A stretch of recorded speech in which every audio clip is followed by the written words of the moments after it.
Here is where President Trump stands on China possibly pulling ahead in the AI race. Watch this. Caroline, you say restore U.S. dominance. Is there a fear that the U.S. either is falling or has fallen behind? And how would the president make sure the U.S. stays ahead? No, the president is confident that we will restore American dominance in AI. Okay, who better to talk to about this than White House AI and crypto czar David Sachs? He has been at the forefront of this issue in Silicon Valley, co-founded a company, the company that became PayPal, and many other very foundational, crucial tech investments. David, great to have you with us today. Thank you very much for joining me. So you hear that issue in the White House press office. Thank you. And Caroline Levitt saying that the president wants to restore U.S. dominance in AI. How much ground has been lost by this development? Well, I think the Chinese companies are catching up very fast. I think that's the point. I would say that we haven't lost our leadership here. The DeepSeek R1 model is basically comparable in capabilities to the OpenAI O1 model, which came out about 4 months ago. So they are kind of hot on our heels here. And I think we basically have somewhere between a 3 and 6 month lead on them, but they are catching up very, very fast. And I think President Trump is entirely right to be concerned that they are catching up. And we want to do everything we can to maintain our AI leadership and dominance. We heard about this $100 billion investment in Stargate by Ellison and SoftBank and Sam Altman. One of the questions is, are we spending too much? This version is cheaper, and apparently it was much faster to train and build, David.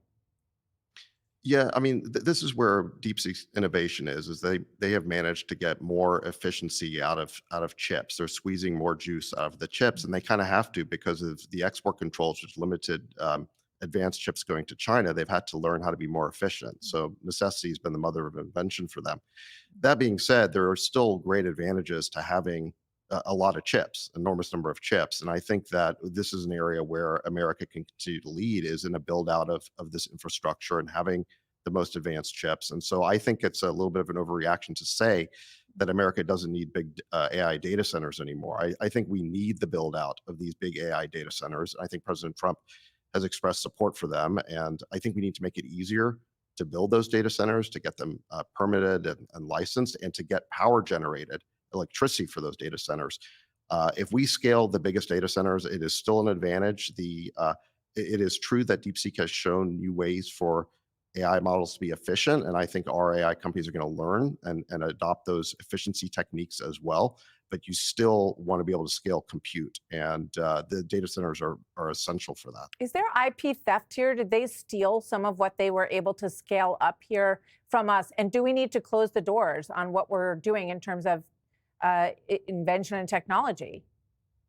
Well, it's possible. There's a technique in AI called distillation, which you're going to hear a lot about, and it's when one model learns from another model. Effectively, what happens is that the student model asks the parent model a lot of questions, just like a human would learn. But AIs can do this, asking millions of questions, and they can essentially mimic the reasoning process that they learn from the parent model, and they can kind of suck the knowledge out of the parent model. And there's substantial evidence that what DeepSeek did here is they distilled the knowledge out of OpenAI's models. And I don't think OpenAI is very happy about this. And I think one of the things you're going to see over the next few months is our leading AI companies taking steps to try and prevent distillation.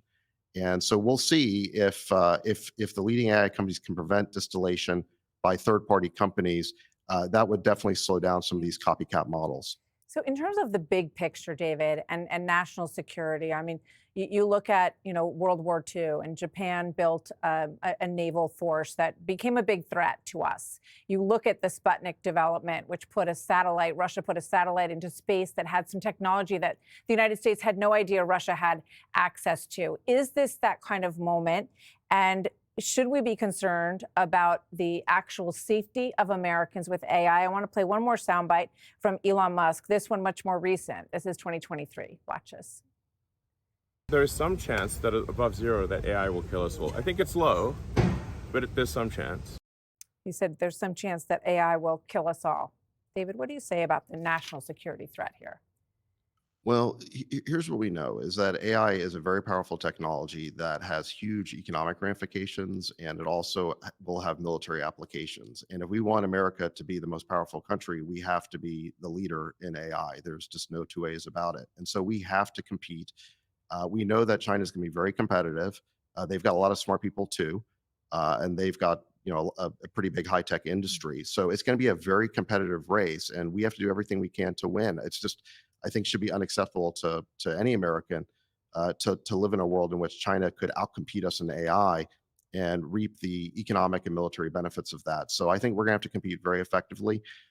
President Trump, I think, started this in his first week in office. He rescinded the Biden EO, which imposed over 100 pages of burdensome regulations on our AI companies. The Biden EO seemed to be crafted in a world without global competition. It seemed to think that we could slow our companies down and somehow China wouldn't take advantage of that. It's pretty obvious that if we, hamstring our companies, China is going to basically win this race. So we just can't do that.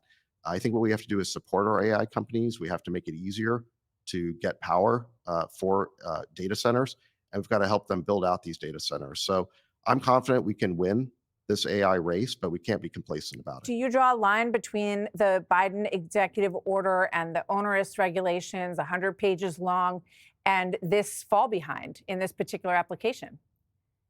Well, I think that our AI companies got a little distracted, to be honest. I think that maybe they got a little bit complacent. They didn't realize how close these Chinese companies were to them. They wasted a lot of time on things like DEI. You saw there was like woke AI. They were, the models were basically producing things like Black George Washington. And I think that when you're complacent and you think that there's not global competition, you can indulge in those sorts of things. But now that we know how close this race is, like I said, DeepSeek now has a model that's comparable to OpenAI. OpenAI is on the next model, but again, they're only maybe 3 or 4 months ahead. We just can't afford to get distracted by things that don't matter. And I think there's going to be a refocusing by our AI industry. Like President Trump said, I think it's a wake-up call. They've got to focus on being scrappy and on competing. And I think you're going to see them get, I think, a lot more focus now on the competition. Dave, last question before I let you go. The security concerns of downloading this, and I know that you posted something today about a way that you can put this on your tablet or your phone that will not be compromised. But I think there's, a lot of concern out there. If your kids are loading up DeepSeek on their phones, or you are, that they're extracting information from us, data, personal information, to feed this model. Yeah, there's some truth in that. I mean, if you download the DeepSeek app on your phone, your data will go back to China. But since DeepSeek open sourced the model, there's ways that you can run it hosted by American companies. So, for example, there's a company called Perplexity, which you can go to and try DeepSeek. You can also use Olama. And so you can use an American hosted version of their open source model if you want to try it.